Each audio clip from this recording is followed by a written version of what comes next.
আসসালামু আলাইকুম। বাংলাদেশ বেতার, রাজশাহী। স্থানীয় সংবাদ পড়ছি এএসএম তানিয়া খানম। রাজশাহী জেলা প্রশাসক কাজী শহীদুল ইসলাম বলেছেন, একটি সভ্য, মানবিক ও উন্নত সমাজের পূর্বশর্ত হল নারী ও শিশুর নিরাপত্তা এবং তাদের অধিকার নিশ্চিত করা। নারী ও শিশুরা কেবল একটি পরিবারের সদস্য নয়, তারা রাষ্ট্রের মূল্যবান সম্পদ এবং ভবিষ্যৎ প্রজন্ম। আজ সকালে রাজশাহী জেলা প্রশাসকের সম্মেলন কক্ষে নারী ও শিশুর প্রতি সহিংসতা এবং বাল্যবিবাহ প্রতিরোধে সচেতনতা সপ্তাহ পালন উপলক্ষে আয়োজিত আলোচনা সভায় প্রধান অতিথির বক্তব্যে তিনি এসব কথা বলেন। অভিভাবকদের প্রতি আহ্বান জানিয়ে তিনি বলেন, বর্তমানে যৌথ পরিবারের সংখ্যা কমে গিয়ে নিউক্লিয়ার ফ্যামিলি বা একক পরিবারের আধিক্য বৃদ্ধি পাওয়ায় শিশুদের মনিটরিং বা সঠিক নির্দেশনার অভাব দেখা দিচ্ছে। এর পাশাপাশি মোবাইল প্রযুক্তির অপব্যবহার, ডিজিটাল আসক্তি এবং মাদকের বিস্তার এই সামাজিক সমস্যাকে আরও ঘনীভূত করছে। এর আগে নারী ও শিশুর প্রতি সহিংসতা এবং বাল্যবিবাহ প্রতিরোধের সচেতনতা সপ্তাহ পালন উপলক্ষে জেলা প্রশাসকের কার্যালয় চত্বর হতে র্যালি বের করা হয়। র্যালিটি শহরের গুরুত্বপূর্ণ সড়ক প্রদক্ষিণ শেষে একই স্থানে শেষ হয়। অনুষ্ঠান শেষে বিভিন্ন প্রতিযোগিতায় অংশগ্রহণকারী বিজয়ীদের হাতে পুরস্কার তুলে দেন জেলা প্রশাসক। সম্প্রীতির ঐকতানে গাহি সাম্যের গান, এই প্রতিপাদ্যকে সামনে রেখে সিরাজগঞ্জের সলঙ্গায় সর্বধর্মীয় সম্প্রীতি সমাবেশ অনুষ্ঠিত হয়েছে। আজ সলঙ্গা থানা চত্বরে জেলা পুলিশের উদ্যোগে সকল ধর্ম বর্ণের মানুষের অংশগ্রহণে সমাবেশটি অনুষ্ঠিত হয়। সমাবেশে প্রধান অতিথি হিসেবে বক্তব্য রাখেন সিরাজগঞ্জের পুলিশ সুপার মোহাম্মদ সাইফুল ইসলাম শান্ত।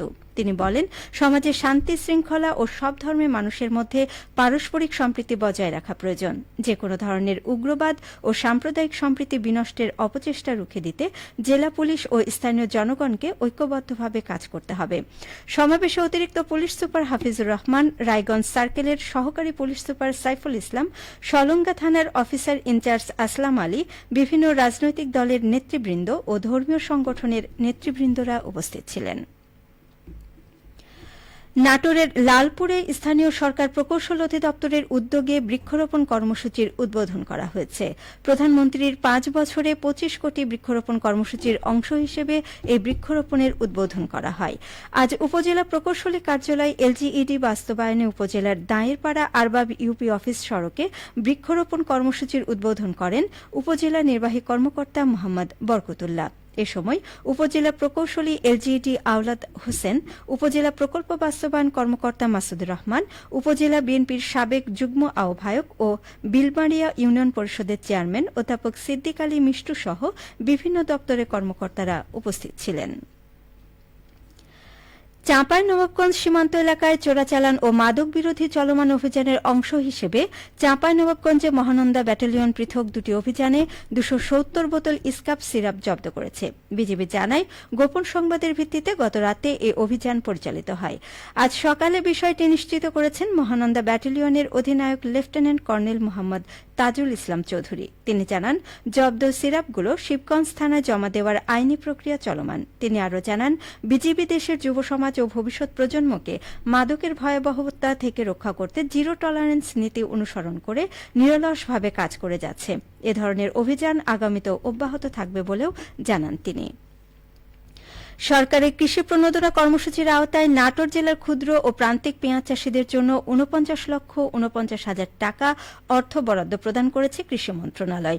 বরাদ্দকৃত অর্থে জেলার মোট ১,৪০০ জন কৃষককে বিনামূল্যে ১ কেজি করে পেঁয়াজ বীজ, ১০ কেজি করে ডিএপি ও এমওপি সার এবং ১ কেজি করে কীটনাশক প্রদান করা হচ্ছে। কৃষি সম্প্রসারণ অধিদপ্তর নাটোর জেলা কার্যালয়ের উপপরিচালক মোহাম্মদ হাবিবুল ইসলাম খান জানান, নির্বাচিত কৃষকদের মাঝে প্রণোদনার উপকরণ বিতরণ কার্যক্রম ইতোমধ্যে উপজেলা পর্যায়ে শুরু হয়েছে। সবশেষে আবহাওয়া। আজ রাজশাহীতে সর্বোচ্চ তাপমাত্রা ছিল ৩২.৯ ডিগ্রি এবং সর্বনিম্ন ২৭.২ ডিগ্রি সেলসিয়াস। বিকেল ৩টায় বাতাসে আপেক্ষিক আর্দ্রতার পরিমাণ ছিল ৮০%। রাজশাহী ও পার্শ্ববর্তী এলাকায় আজ সূর্যাস্ত সন্ধ্যে ৬টা ৫৮ মিনিটে। সংবাদ শেষ হল। আমাদের পরবর্তী স্থানীয় ইংরেজি সংবাদ সন্ধ্যে ৬টা ৫ মিনিটে।